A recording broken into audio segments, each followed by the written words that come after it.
Hi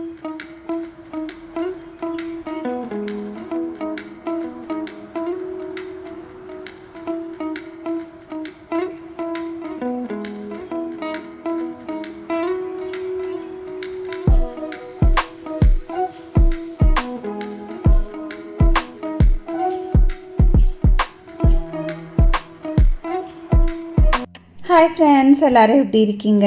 இன்றைக்கி ஆடிப்பூரம் அன்றைக்கி எடுத்த வீடியோ தான். ஸோ ஆடிப்பூரம் அப்படின்னாலே ரொம்ப ஸ்பெஷல். நம்ம கோயிலெல்லாம் வளையல் வாங்கி கொடுப்போம், வளையல் மாலை கட்டி போடுவோம். ஸோ வருஷம் நான் வீட்லேயும் அதை பண்ணுவேன். ஸோ நான் எப்படி பண்ணுறேன் அப்படிங்கிறது தான் நான் இன்றைக்கி உங்களுக்கு அப்படியே காமிக்க போகிறேன். ஸோ காலையிலேருந்தே அப்படியே ஒரு பிஸி ரொட்டீனாக தான் ஆரம்பிச்சது. ரொம்ப டைம் ஆகிடுச்சு. எவ்வளோ தான் நம்ம சீக்கிரமாக எழுந்திரிச்சாலும் கரெக்டாக இருக்கும். ஸோ அந்த டைம் நம்ம எல்லாமே ஹரிபரியாக பண்ணுற மாதிரி தான் இருக்குது. ஸோ இன்றைக்கி இந்த மாதிரி கட்டைக்கோலம். ஸோ அது எப்பயுமே ஸ்பெஷல். ஏதாவது ஒரு விசேஷம் அப்படின்னா இந்த கோலம் தான் நான் போடுவேன். மாக்கோலத்துலேயும் போடுவேன். இன்றைக்கி அரிசி மாவில் போட்டிருக்கேன். இன்றைக்கி காலையில் சிம்பிளான ஒரு சமையல் தான். எல்லா காயும் போட்டு ஒரு சாம்பார், ரசம், அப்புறமா டிஃபன் பாக்ஸ் இன்றைக்கி பேக் பண்ணணும். ஸோ இது கதம்ப சாம்பார்னு சொல்லுவாங்க. எல்லா காயும் போட்டு பண்ணும்போது ஸோ எல்லா காயோட அந்த ருசியும் நமக்கு கிடைக்கும். ரொம்ப டேஸ்ட்டாக இருக்கும் சாம்பார். ஸோ இன்றைக்கி காலையில் ஒரு 4 மணிக்கெலாம் அலாரம் வச்சு அதை ஆஃப் பண்ணி 5 மணிக்கு தான் எழுந்திரிச்சேன். மண்டே டு தேர்ஸ்டே பயங்கர ஆக்டிவாக இருப்பேன். அந்த அலார்ம் கூட ஆஃப் பண்ணிவிட்டு நானே எழுந்திரிச்சிடுறேன். ஆனால் அந்த ஃப்ரைடே மட்டும் எனக்கு எப்பயுமே இப்படி தான் இருக்கும். ரொம்ப ஒரு மாதிரி ட்ரௌசியாக இருக்கும். ஸோ என்ன தான் பண்ணாலும் அந்த ஃப்ரைடே ஒரு வீக்கெண்ட் மூட் அப்படி போயிடுவேன். அதனால் கொஞ்சம் லேட்டாக தான் எழுந்துப்பேன் இன்றைக்கி. ஆனாலும் வேகமாக பண்ணிவிடுவேன். சாம்பார் ரசம் தானே, அதனால் கொஞ்சம் லேட்டாகவே எழுந்துக்கலாம் அப்படின்னு ஒரு தைரியத்தில் தான் எழுந்திரிச்சேன். நான் எப்பயுமே சாதம் ஒரு குக்கரில், அதுக்கப்புறம் பருப்பு ஒரு குக்கரில் டைரெக்டாக வச்சுடுவேன். இதுக்கு உள்ளே தனியாக கிண்ணம் இருக்குது. ஸோ சாதம் வச்சுட்டு மேலே பருப்பு வைப்பாங்க. அது என்னவோ எனக்கு செட் ஆக மாட்டேங்குது. ஒரு சில நேரம் பருப்பு வேகாது, திரும்ப குக்கரில் போடுற மாதிரி இருக்கும். சரி, அதனால் டேரெக்டாகவே வச்சிடலாம் அப்படின்னு நான் இன்றைக்கி கொஞ்சம் எக்ஸ்ட்ரா தான் சாம்பார் வைக்கிறேன். இப்போ சாம்பார் வைக்கிறேன் அப்படின்னா இன்றைக்கி டிஃபனுக்கும் சைட் டிஷ் அதையே எடுத்துக்கிற மாதிரி தான் இருக்கும். நான் சாம்பாருக்கு நிறைய காய், முருங்கைக்காய், அதுக்கப்புறமா சௌ, கேரட், பீன்ஸு எல்லாமே ஆட் பண்ணியிருக்கேன். குடமிளகா, அது எல்லாமே ரொம்ப டேஸ்ட்டாக இருக்கும் சாம்பாரில் நம்ம வதக்கி சேர்க்கும்போது. ஸோ இப்போது சாதமும் இந்த பக்கம் ஆகிட்டுருக்கு. பருப்பு ஒரு 3லேருந்து 4 விசில் விடுவேன், கரெக்டாக இருக்கும். இந்த பக்கம் சாம்பார் வைக்கிறேன். இந்த ஆடி மாதம் வந்தாலே நம்ம எல்லாமே கொஞ்சம் பிஸியாக இருக்கிற மாதிரி இருக்கும். அந்த மாதம் ஃபுல்லுமே பிஸி தான். நமக்கு ரெஸ்ட் எடுக்கவே டைம் இருக்காதுன்னு தான் சொல்லுவேன். அந்த மாதிரி தான் எனக்கு டெய்லியுமே போயிட்டுருக்கும். அதுவும் செவ்வாய் வெள்ளி ரொம்ப பிஸியாக இருக்குது. ஸோ அடுத்த வாரம் வரலட்சுமி நோம்பு இல்லையா, லாவண்யா வீட்டுக்கு போயிடுவேன். அதுக்கான ப்ரிப்பரேஷனும் இருக்குது.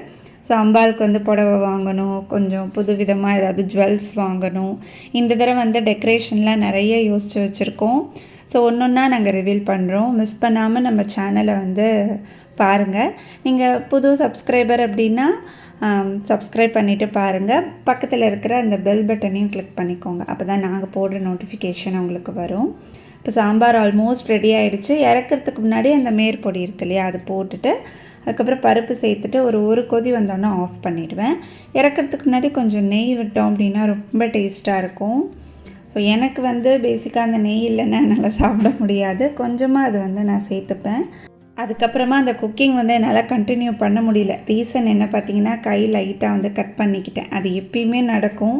அவசரமாக பண்ணும்போது கட் பண்ணிக்கிட்டேன். சரி, நான் அப்படியே குக்கிங் ஸ்டாப் பண்ணிவிட்டு டேரெக்டாக அப்படியே கிளம்பியாச்சு. இந்த சாரீ ஒரு காட்டன் சாரீ தான், எங்கள் அம்மாவோடது. ஸோ இப்போ நவராத்திரி நெருங்குது இல்லையா, அதனால் யார்கிட்ட என்னென்ன சாரீஸ் இருக்கோ எல்லாத்தையும் போய் வாங்கிட்டு வந்துடுவேன். எங்கள் மாமியார் ஒரு 2-3 சாரீ கொடுத்துருக்காங்க. அந்த 9 நாளுக்கும் 9 சாரீ. ஸோ அதனால் இப்போ ஒன்றா சேர்த்துட்ருக்கேன்.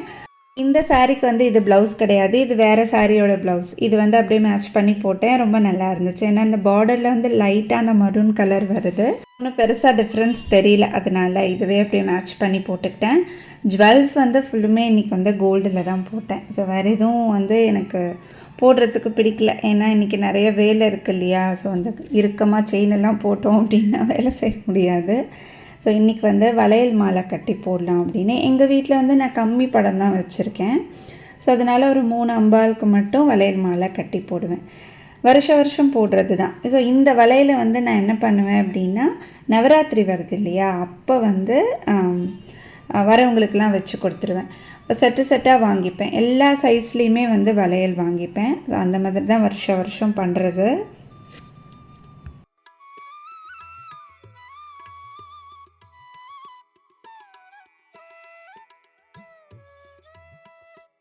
இங்கே ஃபுல்லாக சுவாமிக்கிட்ட டெக்கரேட் பண்ணி முடித்தாச்சு. கொஞ்சமாக பூ வாங்கினா போதும், ஃபுல் சாமிக்கும் வச்சிடலாம். பேலன்ஸ் வந்து நான் பூஜைக்கு யூஸ் பண்ணிப்பேன்.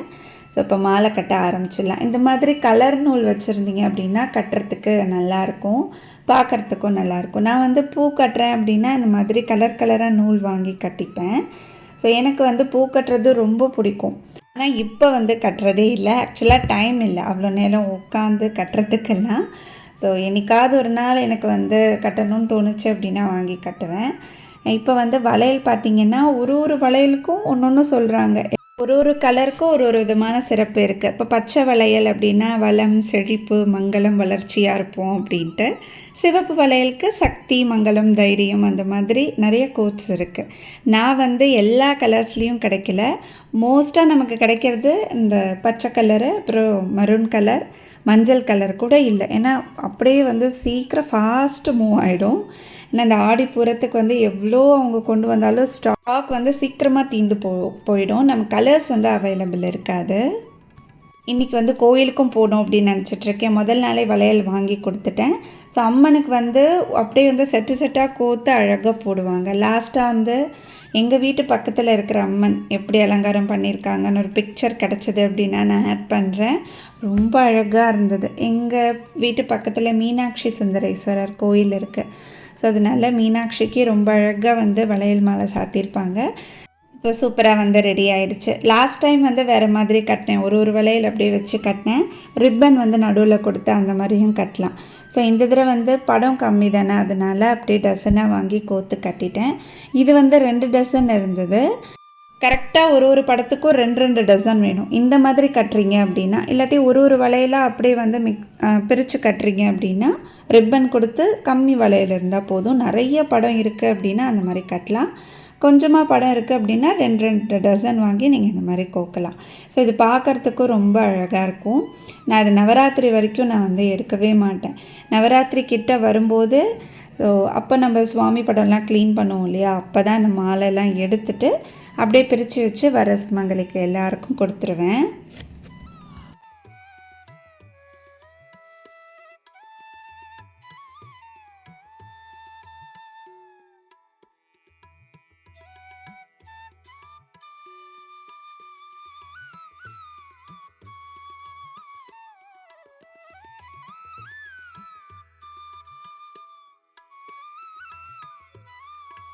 இந்த வீடியோ நீங்கள் எல்லோரும் என்ஜாய் பண்ணி பார்த்துருப்பீங்கன்னு நினைக்கிறேன்.